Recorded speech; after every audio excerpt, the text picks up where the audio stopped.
Ya, kalau menurut saya kita mengacu pada Soekarno yang sepakat bahwa jangan sekali-kali meninggalkan sejarah. Kalau saya secara pribadi, ya tentu dengan adanya situs Bung Karno itu kita selalu mengadakan peringatan-peringatan hari besar. Semua hari besar nasional kita peringati dalam rangka edukasi bagaimana kita supaya tidak melupakan sejarah, kan begitu. Yang kedua, kita membuat pendidikan-pendidikan untuk anak usia dini, kita kenalkan kepada sejarah bangsa kita. Tapi ada yang lebih penting sebenarnya kalau menurut saya, sejarah itu atau budaya itu kan berakar dari budi dan daya. Budi dan daya. Iya kan? Artinya sejarah itu sebenarnya kan muncul dari dalam jiwa manusia.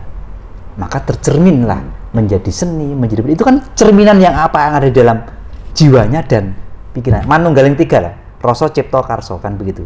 Cipta, rasa, karsa. Tiga itulah kemudian memunculkan budaya. Perilaku nyatanya dari jiwa manusia gitu. Nah, singkatnya kalau menurut saya, selama ketuhanan dan kemanusiaan ini bagus, budaya akan bagus. Budaya ini hancur karena orang meninggalkan Tuhan menjadi materialisme, maka jadilah budaya yang tidak bermoral, kan begitu. Jadi kalau kita ingin mempertahankan budaya, kunci pertama Pancasila sila pertama itu harus selesai. Ketuhanan harus diajarkan sejak anak usia dini, bukan diajarkan ketika anak kuliah. Ketuhanan harus diajarkan sejak anak usia dini, apapun caranya sesuai agama masing-masing. Tapi sejak kecil ini namanya karakter, pondasi karakter itu dibangun sejak usia dini sesuai dengan konsep kita Pancasila, sesuai dengan tujuan pendidikan nasional. Tujuan pendidikan nasional itu kalau diurut tujuannya adalah mencetak generasi yang beriman dan bertakwa, baru cerdas, berkarakter, bertanggung jawab, berilmu, kreatif dan seterusnya. Tapi pondasinya adalah keimanan dan ketakwaan. Jadi mimpi kalau kita membangun budaya tapi kita tidak membangun jiwa keimanan dan kemanusiaan, kita tidak akan tahu kita akan mengarah kemana. Jadi apapun yang terjadi di dunia ini, selama kita berpegang kepada Pancasila, terutama sila 1 dan sila 2, aman, nggak ada masalah. Kita bisa menciptakan budaya-budaya tetap dengan nuansa bangsa Indonesia yang beriman kepada Tuhan dan berkemanusiaan. Saya rasa itu saja ya. Ya, iya. Ini kaitan dengan kemerdekaan ini, Mas. Mungkin pesan-pesan kepada masyarakat atau generasi muda untuk memaknai kemerdekaan secara konkret lah istilahnya. Ini apa aja nih? Ya begini, pertama kita harus punya kesepakatan dulu. Kita sepakat nggak kalau jas merah? Sebagai pesan, jangan sekali-kali meninggalkan sejarah. Sepakat ya? Saya rasa semua orang sepakat. Apalagi Soekarnois ya, dimanapun kan sepakat. Jas merah. Jangan sekali-kali. Saya potong. Ada sejarah yang dikaburkan juga. Ya, nah begini, kalau saya nggak khawatir begini loh. Bung Karno pernah bilang sejarah akan menemukan jalannya. Jadi jangan khawatir. Pasti Bung Karno pernah mengatakan siapa yang menentang arus saja akan digilas oleh sejarah itu sendiri. Nah, 350 tahun Indonesia berjuang, itu apa yang diperjuangkan? Hanya satu, yaitu kemerdekaan. Wes itu tok. Karena Bung Karno pernah bilang pada sidang BPUPKI, Bung Karno ada cerita, Bung Karno bilang gini, kita tidak bisa merdeka dulu, kita harus membangun pendidikan dulu, kalau kita kuat baru merdeka. Ada yang mengusul, kita harus merdeka individu-individu dulu, baru kita bisa merdeka. Enggak, kita harus kuat angkatan perang kita dulu, baru kita merdeka. Soekarno mengatakan, kalau saya tidak, yang penting mau merdeka apa tidak? Yang penting merdeka dulu, di atas kemerdekaan kita bangun ekonomi, politik dan seterusnya, kan begitu. Maka yang diimpikan hanya satu kata, merdeka. Sepakat kalau itu. Oke, yang penting kita merdeka. Jangan nunggu kita punya ekonomi, punya sing penting kalau misalkan Tuhan memberikan hari ini merdeka, masa belum tentu Tuhan, saya belum siap Tuhan, besok aja ekonominya belum mapan ya kan, angkatan perangnya bukan apa begitu, enggak ya kita ambil sekarang kan begitu. Jadi simpulannya merdeka. Nah pertanyaan paling mendasar, kemerdekaan ini menurut undang-undang disebutkan atas berkat rahmat Allah yang Maha Kuasa dan keinginan luhur. Jadi kan dua, perjuangan plus pertolongan Tuhan.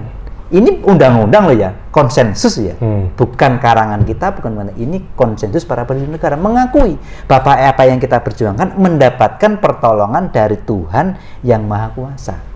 berupa kemerdekaan. Nah, kemerdekaan siapa? Di dalam teks proklamasi disebutkan, kami bangsa Indonesia.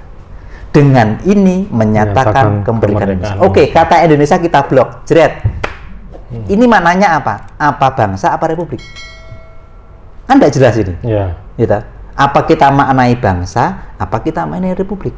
Umumnya orang memaknai ini republik. Maka disebutkan 17 terus kemerdekaan Republik Indonesia. Kan begitu. Tapi kalau kita mau mencermati dari kata-kata teks proklamasi, yang pertama, kami bangsa Indonesia. Maka kata Indonesia yang kedua itu merujuk kepada kata Indonesia sebelumnya. Dalam aturan tata bahasa kan begitu.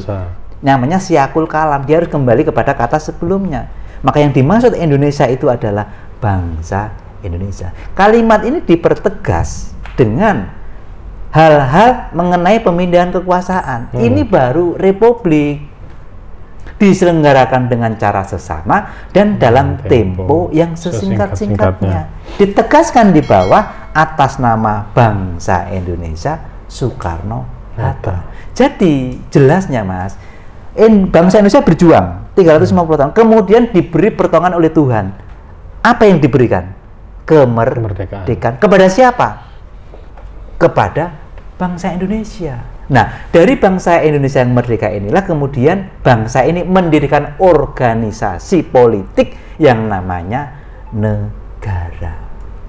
Artinya, kalau kita menyebut 17 Agustus kemerdekaan Republik itu dosa besar dan menyalahi undang-undang dan menyalahi teks proklamasi dan menyalahi fakta sejarah.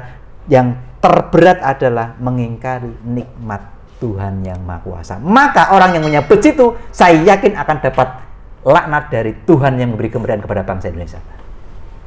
Siapapun itu, saya yakin, saya yakin Tuhan akan menimpakan bencana karena dia mengingkari nikmatnya. Dan Tuhan kan memberikan nikmat, kemerdekaan kepada siapa? Bangsa Indonesia. Kemudian dia sebut, oh bukan nikmat Tuhan itu. Maka ini bisa dianggap orang mengikis kepada keimanan kepada Tuhan yang Maha. Jadi rasa syukurnya tidak ada, otomatis kalau rasa syukurnya ada, tidak bisa dikatakan tidak percaya kepada Tuhan yang memberi nikmat kemerdekaan itu. Dia merasa kemerdekaan ini adalah hasil jerih payah sendiri, berlawanan dengan sendiri. Iya, itu berlawanan dengan undang-undang. Tidak boleh, dan itu salah, dan itu sombong kan begitu. Ya kan? Berarti kalau istilahnya yang terdengar saat ini atau istilahnya yang sudah mafhum awam di saat ini kan kemerdekaan Republik Indonesia. Berarti ya kalau kemerdekaan Republik kan begini, seolah-olah kan begini, Republik itu pernah dijajah, Republik itu berjuang, kemudian merdeka. Itu kemerdekaan Republik, betul. Kemerdekaan Republik. Nah, Republik kan nggak pernah dijajah.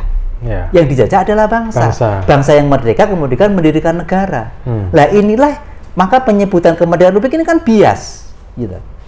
Republik tidak pernah dijajah. Republik itu suci dari penjajahan. Kalau kita mengatakan 17 kemerdekaan Republik, berarti kita menghina negara kita sendiri, negara jajahan yang kemudian merdekakan itu. Nah, kapan Republik? Disebutkan di dalam teks proklamasi. Hal-hal mengenai pemindahan kekuasaan ada faktanya. Pada tanggal 17 itu disahkannya Pancasila, diangkatnya Soekarno menjadi presiden, dibentuknya KNI, Komite Nasional Indonesia, itu adalah wakil dari DPR MPR. Inilah syarat negara republik. Maka sah negara itu berdiri di tanggal 18. Jadi ada dua nikmat Tuhan kepada bangsa Indonesia. Pertama, nikmat kemerdekaan, yang kedua nikmat berdirinya negara. Di Amerika, berdirinya negara tidak pernah diperingati. Yang diperingati adalah kemerdekaan, yaitu Declaration of Independence. Jadi sebenarnya kalau kita hanya memperingati kemerdekaan bangsa sebenarnya nggak ada masalah. Tapi kita kan nggak mensyukuri nikmat Tuhan yang berupa negara. Nah, maka kita munculkan lagi. Karena apa? Kita cinta kepada negara ini harus abadi, maka harus ditentukan kapan hari lahirnya NKRI, ya gitu. Kan tanggal 18, ya gitu. Siap. Baik. Mungkin sementara itu dulu, Mas Kos. Nanti kita perpanjang lagi. Iya. Ya, saya mohon maaf ada kata-kata yang kurang berkenan, ya tidak ada gaduh yang tidak tak ya. Kalau ada salah dengar, saya mohon maaf yang sebesar-besarnya. Yap. Assalamualaikum warahmatullahi wabarakatuh. Waalaikumsalam.